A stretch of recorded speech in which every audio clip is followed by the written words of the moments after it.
राधे राधे। गुरुजी मैं हर रोज किसी कारण या गुस्से में अपने पति को बहुत उल्टा सीधा बोल देती हूँ। बढ़िया है।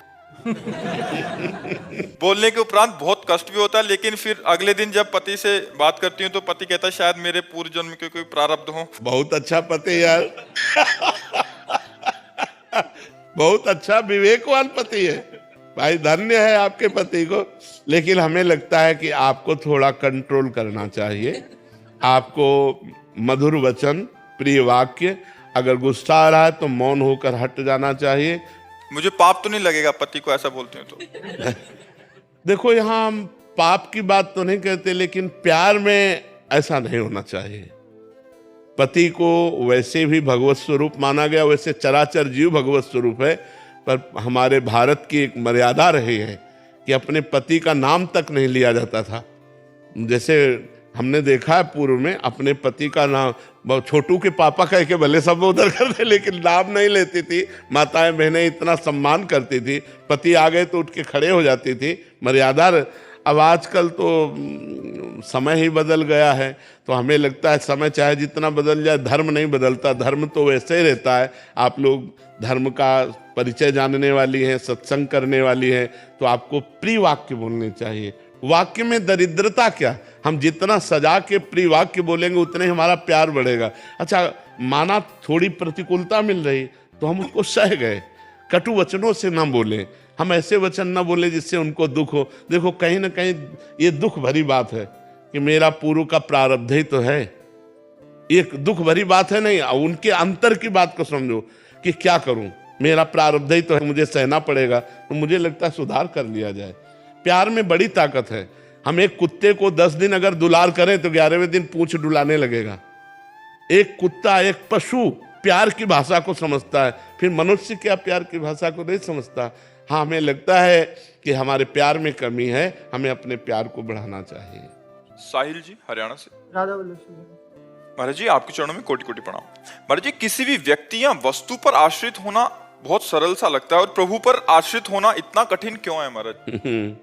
जबकि सरल है प्रभु का आश्रय, क्योंकि प्रभु सर्वत्र हैं। जहां आप हो वहां भी हैं, सब समय हैं। तो जिस समय आपको जरूरत है उस समय भी हैं, सबके हैं तो आपके भी हैं। और प्रभु के हम अंश हैं, और प्रभु सर्व सामर्थ्यशाली हैं। सब ऐश्वर्य भगवान से ही प्रकट हुआ है। तो हमें भगवान का आश्रय लेना सहज है। व्यक्ति हर समय हमारे पास थोड़ी है, वस्तु नाशवान है, व्यक्ति खुद असुरक्षित है। हम जिसका आश्रय लेते हैं वही हमें मार सकता है। तो हम वस्तु व्यक्ति का आश्रय सहज इसलिए लगता है कि सामने दिखाई देता है और परमात्मा दिखाई नहीं देता। बस अंतर यह है, अगर वस्तु व्यक्ति का आश्रय लेने से किसी का मंगल हुआ होता आज तक तो मंगल हो जाता। आज तक किसी का मंगल नहीं हुआ। जब तक वो मंगल भवन अमंगलहारी भगवान का आश्रय नहीं लेगा, तब तक वो निर्भय नहीं हो सकता, तब तक वो निश्चिंत नहीं हो सकता, तब तक निशोक नहीं हो सकता। हमें सरलता लगती है वस्तु व्यक्ति स्थान का आश्रय लेने में, लेकिन सरलता है भगवान के आश्रय में। हे भगवान, मैं आपकी शरण। वो हमारी बात सुन रहे हैं, वो हमारे हृदय में ही बैठे हैं। पर अज्ञान के कारण हम व्यक्ति का भरोसा तो कर सकते हैं, पर भगवान का भरोसा नहीं कर सकते। कोई विपत्ति आवे तो हमें व्यक्ति याद आएगा, भगवान याद नहीं आएंगे। जब कोई व्यक्ति साथ नहीं देगा तब भगवान याद आएंगे। आदमी अपना प्रयास करके जब हार जाता है तब वो कहता है भगवान की शरण। अगर पहले से ही भगवान की शरण में हो जाए तो उसे हारना ही ना पड़े, क्योंकि भगवान सर्व सामर्थ्यशाली है। तो हमें लगता है नाम जप किया जाए, भगवान की कथाएं सुनी जाए, भगवान का आश्रय तभी दृढ़ होगा जब हम नाम जप करें और भगवान की लीला कथा सुने, भगवान के भक्तों का संग करें, तो हमारा वस्तु व्यक्ति का आश्रय छूट जाए और भगवान का आश्रय हो जाए। भगवान का आश्रय हो गया मानो मंगल हो गया। भगवान का आश्रय स्थायी बीमा। कल सत्संग में चर्चा में कहा था, जैसे बीमा में नहीं होता कि आपकी गाड़ी नष्ट हो गई एक्सीडेंट से या किसी भी तरह, तो आपको गाड़ी का पैसा मिलेगा? नहीं मिलेगा। आपकी कोई वस्तु नष्ट हो गई, बीमा कराए हो, तो आपको पैसा मिलेगा ना। ऐसे ही अगर अपना जीवन का बीमा भगवान से करवा लिया कि हे भगवान मैं आपकी शरण में हूं, तो भगवत प्राप्ति होगी आपको। इस बात से भगवत प्राप्ति हो जाएगी कि आप भगवान की शरण में हो। समस्त दुखों का नाश हो जाएगा कि भगवान की शरण में हो। अच्छा, बीमा में तो है हर साल आपको पैसा जमा करना पड़ेगा, और अगर सही प्रमाण ना मिला तो पैसा नहीं मिलेगा। लेकिन इसमें भगवान का स्वभाव है, जन अवगुण प्रभु मान न काऊ, दीन बंधु अति मृदुल स्वभाव। यदि हम हे भगवान आपकी शरण में हैं तो आजीवन का बीमा हो गया, ठेका ले लिया भगवान ने। भगवान कहते हैं अनन्यस चिंतयन्तो माम ये जना परिपासते तेसाम नित्याभियुक्ता नाम योगक्षेमम भाम्यहम्। मैं उसका ठेका लेता हूँ योगक्षेम का, जो मेरा अनन्य चिंतन करता है। बस भगवान के सहारे होकर भगवान का नाम जप करो, तुम्हारा जीवन मंगलमय हो जाएगा। वस्तु व्यक्ति स्थान का सहारा ये हमें मृत्यु से नहीं बचा सकता, काल से नहीं बचा सकता। मुकेश कुमार सिंह जी, मुंबई से। महाराज जी, मैं ईश्वर की इच्छा के सामने पूर्ण समर्पण कर फल की कामना से मुक्त हो जाना चाहता हूँ। बार बार कहता हूँ कि हे ईश्वर, जो तुम्हारी मर्जी, लेकिन परिणाम यदि विपरीत आता है तो मन उदास सा हो जाता है। सोचने लगता हूँ कि काश ऐसा हो जाता या ऐसा हो जाता। क्या महाराज जी पूर्ण समर्पण में कमी है या क्या? कमी है, अभी पूर्ण समर्पण में कमी है। तनुवांग मनोभिरमलय सुहम त्वयिवाश्रिता। शरीर, मन, वाणी और अहंकार से जब भगवान की शरण में हो जाया जाता है तो उनका हर विधान मंगलमय लगने लगता है। प्रतिकूल से प्रतिकूल परिस्थिति में भी आनंद का अनुभव होता है, हार में भी जीत का अनुभव होता है, दुख में भी सुख का अनुभव होता है। भगवान आनंद समुद्र हैं। जब उनके विधान में हमारा मन राजी हो गया तब शरणागति पूर्ण मानी जाएगी। जोई प्यारो करे सोई मोहि भावे। जो मेरे प्यारे करते हैं वही मुझे अच्छा लगता है। इसके लिए भजन करो, खूब नाम जप करो। जब अंतःकरण पवित्र होगा तो भगवान की शरणागति पूर्ण होगी। मलिन अंतःकरण भगवान की शरण नहीं लेता। मलिन अंतःकरण वस्तु व्यक्ति का आश्रय लेता है, परिस्थिति का आश्रय लेता है, वो संशय कर बैठेगा। और अगर पूर्ण समर्पण है तो आगे बड़ी कृपा है, बड़ी कृपा है भगवान की। अगर भगवान मंगल भवन सर्वज्ञ हैं तो उन्होंने जो विधान किया वो मेरे लिए मंगल। इस अभी दिखाई दे रहा है मंगल, दिखाई दे रहा है प्रतिकूलता, लेकिन इसका परिणाम जरूर मंगलमय होगा, क्योंकि भगवान मंगल भवन है, भगवान सुख सिंधु हैं, भगवान आनंद समुद्र हैं। वो अपने बच्चे को, अपने शरणागत को दुख कैसे दे सकते हैं? ये दुख दिखाई दे रहा है लेकिन होगा इसका मंगल परिणाम। जैसे जहरीला फोड़ा हो जाए तो माँ पैसा दे करके डॉक्टर को और अपने आप से हाथ पकड़कर वो ऑपरेशन करवाती है कि इसका अगर ये जहरीला फोड़ा निकल गया तो ये सुखी हो जाएगा। ऐसे कोई पाप कर्म हमारा जो हमको दुख देने वाला है, भगवान प्रतिकूल परिस्थिति देकर उसको नष्ट कर देते। हम अज्ञानी होने के कारण जान नहीं पाते तो हम भगवान पर आरोप करने लगते हैं कृपा नहीं है। अगर कृपा होती तो हमारा काम हमारे अनुसार बन जाता, ये गलत बात है। अब हमारा अनुसार ही नहीं रहा, हम तो शरणागत हैं। अब तो जोई प्यारो करे सोई मोहि भावे।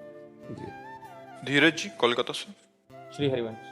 राधे राधे महाराज जी, आपके चरणों में कोटि कोटि प्रणाम। महाराज जी, श्री जी की अनन्यता और गुरु में होने के लिए क्या करना पड़ता है?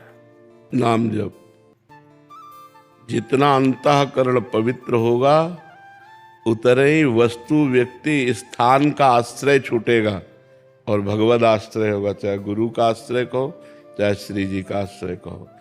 अभी हमारा आश्रय कोई व्यक्ति है, कोई वस्तु है, कोई स्थान है, अपना शरीर है, अपना मन है, अपनी इंद्रियां हैं, भोगों को भोगना है, ये सब प्रपंच है। जैसे जैसे हम भजन करते हैं हमारा हृदय निर्मल होने लगता है। निर्मल हृदय में वासना नहीं रहती, उपासना जागृत होती है। निर्मल हृदय में वस्तु व्यक्ति स्थान का आश्रय नहीं होता, भगवान का आश्रय होता है। इसलिए इष्ट और गुरु में प्रीति चाहने के लिए प्रेम मूल यह नाम है। खूब नाम जप करो, भगवान की लीला कथा सुनो, भगवान के चरणों का चिंतन करो, उनके आश्रित हो तो वही श्री जी से भी प्रेम करा देंगे और वही गुरु जी हैं। भगवान और गुरु दो थोड़ी होते हैं, गुरु साक्षात परब्रह्म तस्मै श्री गुरुवे नमः। गुरु साक्षात परब्रह्म परमात्मा ही गुरु है, दूसरा कोई गुरु थोड़ी है। तो जब हम भगवान का भजन करेंगे तभी हमारा मंगल होगा, और कोई उपाय नहीं, भजन के सिवा कोई उपाय नहीं। विनिश्चितम बदामिते नान्यथा बचांस में हरिम भजन्ति नरा बहु सागर तरंते। निश्चित बात यह है, अन्यथा नहीं है, कि जब तक आप भजन नहीं करोगे तब तक आपका मंगल नहीं होने वाला। इसलिए खूब भजन करो, उसी से सब ठीक हो जाएगा। महाराज जी नित्य प्राप्ति भी होगी, सब कुछ प्राप्त हो जाएगा। क्या नहीं प्राप्त हो सकता भजन से? जब भगवान अधीन हो जाते हैं तो और क्या नहीं हो सकता। भक्ताधीन मनः पूज्यो, भगवान का एक नाम है, भक्त के अधीन हो जाना। तो कैसे भक्त के अधीन हुए? जो निरंतर भगवान का भजन करता रहता है, भगवान उसके अधीन हो जाते हैं। प्रेमाधीन भगवान का नाम। तो खूब भजन करो, भजन के सिवा हमारे पास कोई उत्तर नहीं। बिना भजन के कुछ लाभ नहीं मिलने वाला। चाहे जितना प्रवचन सुन लो, चाहे जितना प्रवचन कर लो, लेकिन अगर भजन नहीं है जीवन में तो अधूरा जीवन है। और कुछ नहीं कर रहे, नाम जप कर रहे, पूरा जीवन है, पूर्ण आनंद आ जाएगा। एक दिन देख लेना, सारे दुख मिट जाएंगे। तो भजन सर्वोपरि बात है। आज भजन की कमी, उपदेश तो बहुत हो रहे हैं, उपदेश तो बहुत दे रहे हैं, उपदेश बहुत सुन रहे हैं, पर हृदय में आकांक्षा रुपया की है, मान सम्मान की है, भोगों की है, भगवान की थोड़ी है। और नाम जप करने लगो तो इन्हीं से वैराग्य हो जाएगा, भगवान की आकांक्षा जागृत हो जाएगी, बिना भजन के नहीं। भजन सर्वोपरि है। महामृत्युंजय मंत्र से क्या मोक्ष की प्राप्ति हो सकती है? जरूर, भगवान शिव मोक्ष दाता है, वो प्रसन्न हो जाए तो जरूर प्राप्ति हो सकती है।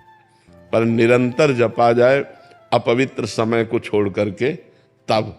प्रातः काल में 1 घंटा प्रतिदिन में। हम इस बात पर दस्तखत नहीं कर सकते कि 1 घंटा जपने से मोक्ष की प्राप्ति हो जाएगी। 1 घंटा के बाद आप निकले और आपका चिंतन गलत हुआ और आप मर गए तो आप नरक जाएंगे। भरत जी अपना पूरा राज्य छोड़कर, रानी पुत्रों को छोड़कर गंडकी नदी के किनारे भजन कर रहे थे भगवान की प्राप्ति के लिए, और हिरण के बच्चे में मन अटक गया। तो अगला जन्म उनका हिरण का हुआ कि नहीं हुआ? तो मोक्ष कहाँ से प्राप्त हो जाएगा? जब तक निरंतर चिंतन भगवान का नहीं होगा तब तक मोक्ष की प्राप्ति नहीं होगी। जब हर समय भगवान का चिंतन बना रहे, पता नहीं हमारी कब मृत्यु हो जाएगी, हमारा कोई राइट टाइम तो हमें पता है नहीं, वो तो भगवान को तो पता है, हमें तो पता नहीं। तो हम अगर किसी व्यक्ति का चिंतन कर रहे हैं, वस्तु का चिंतन कर रहे हैं, हमारी मौत हो गई तो हम वो व्यक्ति वस्तु बनेंगे, ना कि मोक्ष की प्राप्ति होगी। तो हमें हर समय भजन करना पड़ेगा। इंस्पेक्टर नरेंद्र पाल सिंह जी, राधे राधे। महाराज जी, मुझसे सेवा के दौरान मन वचन कर्म से जो अपराध हुए हैं, क्या मेरे द्वारा भागवत कथा मूल पाठ अगर करवाया जाए तो उससे उद्धार हो सकता है? हाँ, अब जैसे बहुत से ऐसे पाप होते हैं जो जलाते रहते हैं। नौकरी की है, भगवान तो मन वचन वाणी से हाँ, मुझसे अपराध हुए हैं। हाँ। तो मैं चाहता हूँ कि अगर गुरुदेव की आज्ञा हो तो आपने भी बताया था एक वीडियो में हाँ। कि संस्कृत का मूल पाठ कराने से हाँ। और उनका सभी को उसका फल देने से, हाँ, बिल्कुल बिल्कुल। भगवान फल तो बहुत में बढ़ जाएगा। भागवत ब्रह्म स्वरूप है, भागवत कृष्ण स्वरूप है। तो हमसे जो अपराध हुए हैं वो सब नष्ट हो जाए, इसलिए हम भगवान का यश नाम संकीर्तनम यस्य सर्व पाप प्रणाशनम, ये आखिरी श्लोक भागवत का है। नाम संकीर्तनम यस्य सर्व पाप प्रणाशनम, प्रणामो दुख शमनम तम नमामि हरिम परम। जिनको एक बार प्रणाम करने से, जिनका नाम संकीर्तन करने से सारे पाप नष्ट हो जाते हैं। तो भगवान का गुण संकीर्तन, लीला संकीर्तन 18,000 श्लोक में है भागवत में। जरूर जरूर अनुष्ठान करवाओ और सबका मंगल की भावना करो, तो तुम्हारा अपने आप मंगल हो जाएगा। नरोत्तम जी, ग्रेटर नोएडा से। राधे राधे महाराज जी। महाराज जी, पिता और पुत्र के बीच परस्पर सम्मान, आदर और मित्रवत व्यवहार स्थापित करने के लिए किस प्रकार के आचरण और प्रयास किए जाने चाहिए जिससे एक व्यक्ति उत्तम सामाजिक नागरिक बन सके? सबसे पहली बात, पिता में भगवत भावना करनी चाहिए। जब तक हम भगवत भाव से युक्त नहीं होते तो हमारी कोई भी भावना हमारा परम कल्याण करने में समर्थ नहीं है। जब हम अपने पिता को भगवान का आदर पद देते हैं कि मातृदेवो भव पितृदेवो भव, हमारे माता पिता हमारे लिए साक्षात भगवान हैं। माता पिता के चरणों का स्पर्श, माता पिता की आज्ञा का पालन हमारे हृदय में शुद्ध ज्ञान प्रकट करता है और भगवान को प्रसन्न करता है। पुंडरीक जी नाम के एक पुत्र थे जिन्होंने अपने माता पिता की आराधना की, तो विट्ठल भगवान आज भी ऐसे खड़े हैं, उन्हीं के द्वारा प्रकट किए हुए। विट्ठल भगवान स्वयं चल करके आए और कहा, पुंडरीक जी आप हमारे दर्शन करो। बोले कौन हो? बोले भगवान है। तो एक ईंट दे दी कि तब तक खड़े रहो जब तक हम अपने माता पिता की सेवा नहीं कर लेते। फिर लौट करके दर्शन के, तो ईंट पर खड़े होने के कारण इट्ठल, प्यार से उनको आज विट्ठल कहते हैं, महाराष्ट्र में विराजमान है। तो यदि हम माता पिता को भगवान की भावना से उनकी आज्ञा का पालन करते हुए, तो हमारे अंदर वो बुद्धि बढ़ेगी जो समाज प्रिय होगी, हमारे अंदर वो ज्ञान बढ़ेगा जो भगवत प्रिय होगा। सबसे पहले हमें भगवत भावना, क्योंकि भगवत भावना के बिना हम सेवा पूर्ण नहीं कर सकते। जैसे आप अपने माता पिता की सेवा कर रहे हैं और फिर कोई रिश्तेदार आया या मित्र आया और वो तुम्हारी निंदा करने लगे, तुम कर रहे हो सेवा और वो तुम्हारी निंदा करने लगे, अब तुम्हें क्या लगेगा? यार इतनी सेवा करता हूँ फिर भी ये निंदा करते आने वाले लोगों से, तो आपकी अश्रद्धा हो जाएगी। अगर आपका ये भाव कि मेरे भगवान है तो जो बोले बोले, मेरा कर्तव्य है इनकी सेवा करना, ये भाव बना रहेगा। जब तक हम भगवत भाव नहीं रखेंगे तब तक हम अपने माता पिता की आज्ञा का पालन और माता पिता की सेवा का, देखो भगवान होते हुए भगवान श्री राम ने अपने पिता की आज्ञा का पालन करने के लिए 14 वर्ष नंगे पैर वनवास किया, बड़ा कष्ट सहा, लेकिन कभी किसी ग्राम नगर में नहीं गए। 14 वर्ष विशेष उदासी, तापस वेश विशेष उदासी, 14 वर्ष राम वनवासी। भगवान ने अपने पिता की आज्ञा पालन, तो ऐसी आज्ञा का यदि हम पालन करें, हम उनकी आज्ञा पर विचार न करें, मात पिता प्रभु गुरु के वाणी बिनहि विचार करी शुभ जानी, तो हमारा परम मंगल होगा और हमारी बुद्धि में ऐसा विकास होगा जिससे समाज सेवा भी बनेगी, परोपकार भी बनेगा। और वैसे हम सबसे प्रार्थना करते, जहाँ तक हमारी बात सबके कानों में पहुँचे, कलयुग चल रहा है, लोग माता पिता का अपमान कर रहे हैं, ये बहुत बड़ी हानि की बात है। कभी वो सुखी नहीं रह सकते जो अपने माता पिता का अपमान करते हैं, बूढ़े माता पिता को घर से निकाल देते हैं या वृद्धाश्रम या अनाथाश्रम भेजाते हैं। उस दिन की याद करो जब तुम गोद में हगते मूतते थे, उस समय यदि वो तुम्हें अनाथालय भेज जाते तो उन्होंने तुम्हें गले लगाकर पाला, और आज जब तुम्हारा अवसर आया सेवा का तो उन्हें अनाथालय या वृद्धाश्रम या अन्य जगह, ऐसा नहीं है, ऐसा नहीं करना चाहिए। वृद्ध माता पिता को भोजन और सामग्री से ज्यादा प्रिय होता है अपने पुत्र का प्यार पाना। वो पैसे से नहीं दिया जा सकता, वो स्वयं से दिया जा सकता है। इसलिए अपने माता पिता को भगवत भाव से आराधना करें। ये जो आजकल नए बच्चे अपने माता पिता को मारते हैं, पीटते हैं, गाली देते हैं, घर द्वार से बाहर कर देते हैं, इनकी बड़ी दुर्गति होगी। अभी अगर जिसके माता पिता जिंदा हो, अभी अपना काम बना लो, अपने माता पिता को भगवान की तरह आराधना करो, तो भगवान तुम पर प्रसन्न हो जाएंगे। विशाल कुमार पुरोहित जी। राधे राधे। राधे राधे महाराज जी। महाराज जी, क्या मेरी तड़प ही गुरुदेव को खींच लाएगी या मुझे कोई विशेष नियम अपनाना पड़ेगा? क्या किसी संत के आकर्षण जो महसूस होता है तो ये संकेत है? नाम जप, संत का आकर्षण मतलब भगवान की कृपा। अब मोहि भाव भरोस हनुमंता, बिनु हरि कृपा मिले नहीं संता। पर इसका लाभ तभी ले सकते हो जब नाम जप करोगे, खूब नाम जप करोगे तो संत भगवंत एक ही हैं। भक्ति भक्त भगवंत गुरु चतुर नाम बपु एक। ये चार कहने को अलग अलग हैं लेकिन एक ही है। जब नाम जप करोगे तो गुरु कृपा हो जाएगी, संत कृपा हो जाएगी, भगवंत कृपा, सब नाम जप करो, खूब डट के नाम जप करो। जिस पर भगवान की कृपा हो जाती है उस पर सब पर कृपा, सबकी कृपा हो जाती है।